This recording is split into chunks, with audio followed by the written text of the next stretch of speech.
Nggak tahu. Tidak tahu. Iya, tahu. Badan anak itu lebih pendek dari seumurannya. Tahu. Enggak tahu. Gagal pertumbuhan pada anak ya? Kayaknya kurang ASI sama gizi buruk ya? Nggak tahu saya. Malah saya pengen tahu artinya itu apa ya.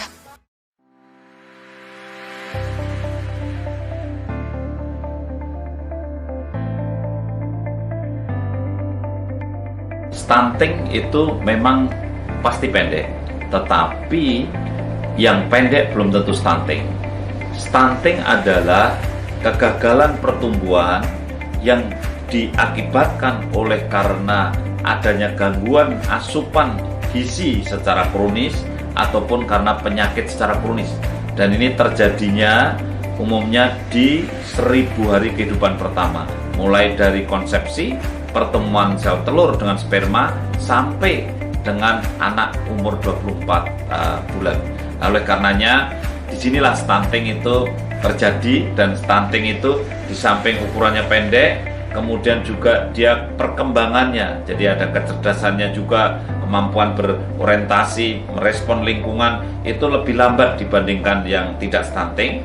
Kemudian yang ketiga, orang-orang yang stunting, yang anak stunting ini besok di hari tuanya itu cenderung mudah kena penyakit kardiovaskuler yang kita kenal dengan cardiovascular disease.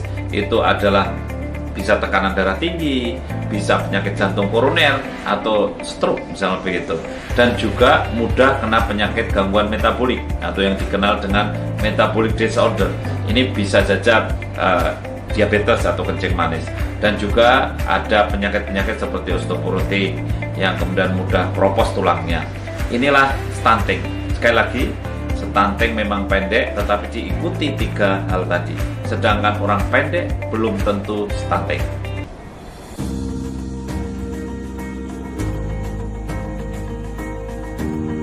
Stunting ini disebabkan oleh faktor nutrisi, di mana ada asupan gizi yang kurang dalam jangka panjang. Mungkin ibunya yang mau hamil itu anemia, sehingga sebelum hamil lebih baik periksa dulu anemia atau tidak gitu ya. Kemudian selama hamil mungkin asupannya kurang, sehingga akhirnya gizi yang ada pada ibu hamil kurang, dan akhirnya anaknya pertumbuhannya jadi lambat. Juga mungkin ibu hamilnya tidak sehat karena sebab-sebab lain, karena penyakit tertentu, sehingga pertumbuhan janinnya juga tidak sukses, sehingga janinnya lahir dengan ukuran yang lebih kecil daripada normal. Karena ukuran normalnya itu panjangnya 48 cm, beratnya 2,5 kg minimal ya. Inilah sebab stunting. Setelah lahir bisa juga lahir tidak stunting tapi kemudian jadi stunting. Apa sebabnya? Tidak imunisasi, kemudian lingkungannya kotor, air bersih tidak ada, sehingga akhirnya apa? Mudah kena penyakit. Ada yang kena penyakit TBC, ada yang cacingan, ada yang diare. Dari situlah kemudian anak sakit-sakitan. Karena anak sakit-sakitan tentu pertumbuhannya jadi terganggu dan akhirnya stunting gitu.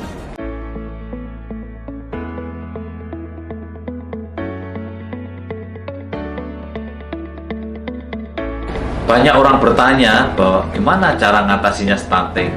Nah, ingat bahwa stunting ini bisa diatasi kalau sudah lahir, kemudian ternyata stunting bisa diatasi di 1000 hari kehidupan pertama, sebelum usia 24 bulan. Jadi diatasi dengan cara bagaimana? Nah, ASI-nya harus eksklusif. Kemudian setelah 6 bulan harus disertai makanan pendamping ASI. Ingat, gizi seimbang, isi piringku. Artinya apa?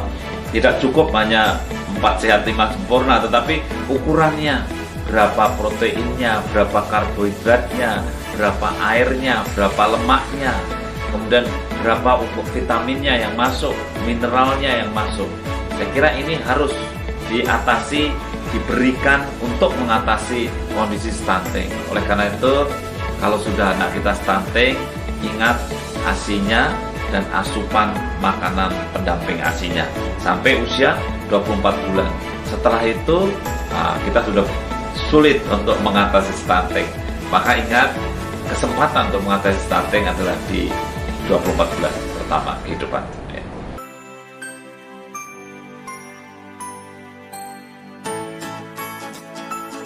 Oleh karenanya pesan saya untuk seluruh masyarakat di Indonesia, mari kita cegah stunting. Karena mencegah tentu lebih murah dan lebih mudah. Dan pesan saya mencegah stunting itu sejak dari hulu. Sejak Anda menentukan mau nikah, mau bulan madu, istri, calon istri harus dicek dulu, harus sehat, tidak anemia. Kemudian suami juga harus sehat. Kemudian nanti akan menghasilkan embrio dan anak yang sehat atau bayi yang sehat. Dengan cara ini maka akan melahirkan bayi yang tidak stunting. Oleh karenanya rencanakan kehamilan, jangan ada kehamilan yang tidak direncanakan, dan jangan hamil kalau memang tidak diperlukan, artinya memang penting direncanakan. Dan setelah anak lahir jangan disia-siakan, harus diberikan ASI eksklusif yang baik, dan kemudian sekali lagi waktu 1000 hari kehidupan harus kita manfaatkan dengan sebaik-baiknya. Mudah-mudahan dengan pemahaman kita terhadap masalah stunting dan kegigihan kita dalam mengurus anak mulai dari hamil sampai 1000 hari, maka insya Allah stunting di Indonesia bisa kita turunkan sampai angka 14% di tahun 2024 sesuai dengan harapan dan himbauan Bapak Presiden Republik Indonesia Bapak Joko Widodo. Terima kasih. Wassalamualaikum warahmatullahi wabarakatuh.